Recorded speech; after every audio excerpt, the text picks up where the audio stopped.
Hey everybody, welcome back to the brand new video. We are in Chicago at the National. This is the Thursday National show. We got there a little bit after the gates opened. This is probably around 10:30 a.m. or a little after that. I was there with my brother. There he is.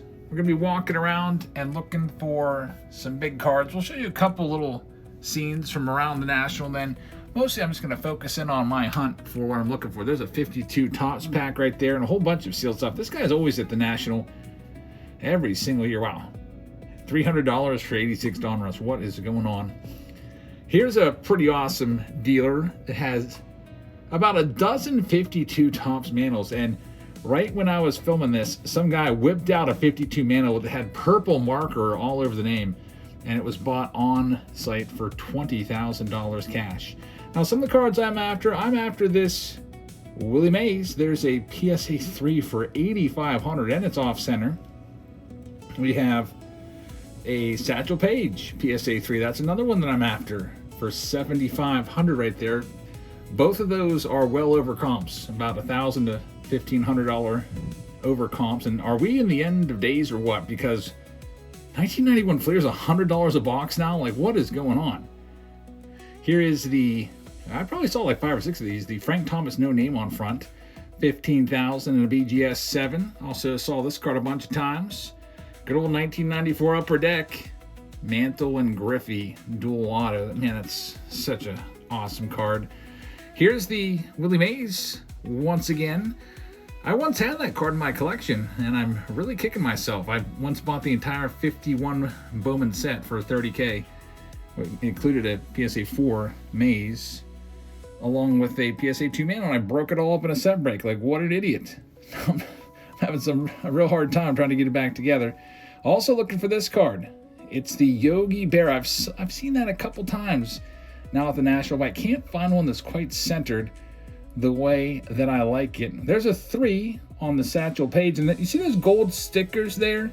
That's called NBA stickering. It's NBA grading, Mike Baker authentication, and it basically signifies that it's in the top 5% of that grade and could be worthy of a regrade. How about a $2.2 million Mantle right there? PSA 8. Man, that card still catches my eye, that 52 Mantle. Here's my brother. I actually found this card for him. He said he was after the Bob Gibson rookie card, and I saw him really nicely centered, like perfectly on Bob Gibson rookie card. He ended up buying that one for $600. There's the Yogi Berra right there. I actually would go back and make an offer on that Berra. How about Logan Paul? Walking around. He was being followed by about 200,000 kids all after him. We would cross paths with him again. He's, I think, ripping a box tonight with Mike Golden, or whatever that guy's name is, Ken Golden. All right, so little B-roll footage right here of the National, just walking around. And how about we went upstairs? And look at this. It was awful. You want to see how uncomfortable this was? Didn't they learn from last year? This is what it looked like. There was maybe 6 feet between the booths. Like, the aisle was 6 feet wide. So if people were stopped to look, you had no room to walk. It was ridiculous. So next year, make it wider up there. You have a ton of extra space that wasn't being used as well. Really, really annoying. Here's a really nice Satchel Paige PSA 3, $7,500. There's a Yogi Berra in there as well. Really tough to find that one center, that Yogi Berra rookie. And then we've got Roberto Clemente's. I have my Clemente. I have a 3.5. I took that around. I was going to try to trade that back, but I couldn't find a better copy that I wanted. Also, a Stan Musial right there. Unfortunately, we were way off. I offered $1,200 on the Musial, which was right at comps, and he said, we're way off. And just snatched it up and basically told me to go away. Here's the 79 Topps baseball card exchange boxes. So we got 1980 Topps. I always like to film these. These are up to $5,700 now. A few years ago, they were $2,000 a box.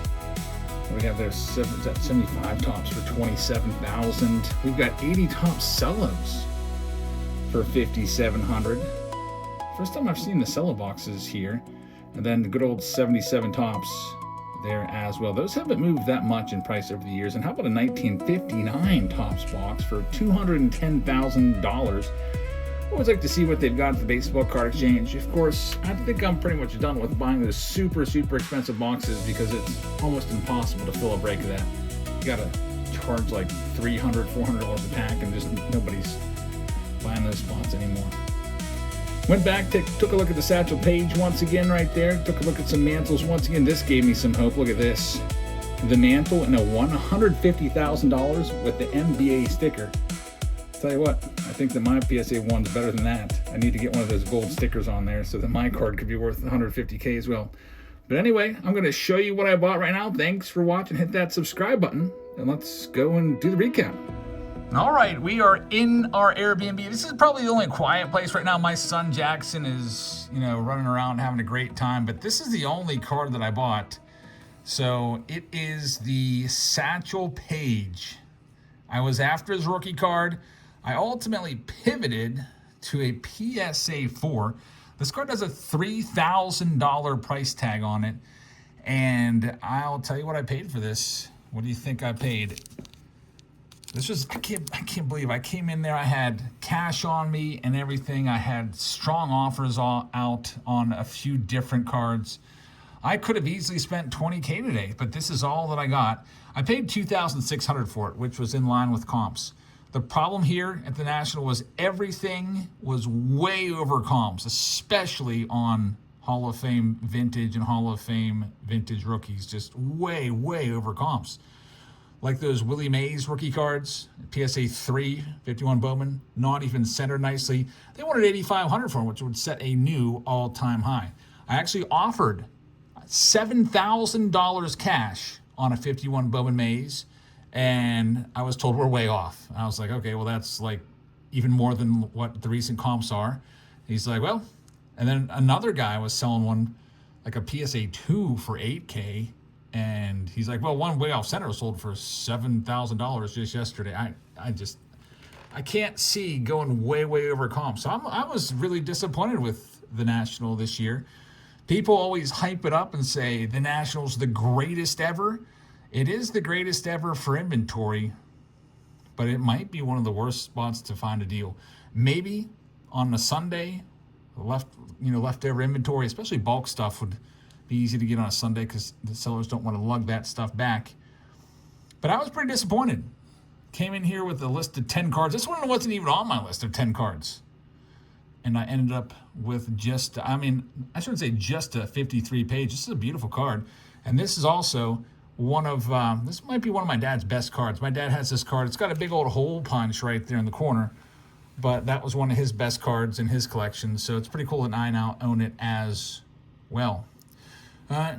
Other offers I had out there, I put a couple more cash offers out there. The 51 Bowman, I think I mentioned, of Yogi Berra's rookie card. No, not 51 Bowman, the 48 Bowman of 49 Bowman of Yogi Berra's rookie card. I offered $800 for a PSA 3. He had a $1,000 price tag on it. I looked up all the recent comps. There's 2 sales of 1,000, right around 1,000. They're perfectly centered. This one was not centered well at all. But he said no. He said, thank you for the offer, but 900 is the best I could do. Who knows? Maybe I end up taking that one. I also offered, there was $7,500 on a Page rookie card. The Satchel Paige rookie card, his Bowman rookie card, $7,500. I offered $6,500, which is right in line with comps. I was told no. The guy loves the card too much. He says, the guy tells me, my boss likes that card too much. He's not gonna take anything off. I was like, then why even? I don't know. So I'm not gonna pay an extra $1,000 premium because somebody likes the card. I'll just keep looking. Back to the drawing board. So we'll be heading back to the National tomorrow morning to hopefully find something else. I kind of feel like this was a failure if this is all I get. Driving 9 hours and putting all the time and effort, renting an Airbnb and everything, and this is it. I hope to do better. So thank you very, very much for watching. I will have more from the National for you. I picked up a nice little fun box of just a whole bunch of like 70s cards that I'll do in a separate video. Also, we'll have a break tomorrow. My wife is going off with her sister to a concert, so me, my brother, and my son are going to be here, and after my son's asleep tomorrow, we're ripping some baseball cards. So check out our breaks. I've already got the Pick Your Team rounds opened up on Whatnot. So that'll be live on Whatnot tomorrow. So that's about all I've got for you right now. I can tell you that I am feeling disappointed and tired. Walked around there for hours and hours. Probably got 30,000 steps in. But thanks for watching. Hit that subscribe button, and I hope to be back with a bigger pickup tomorrow for the PC. Good night, everybody.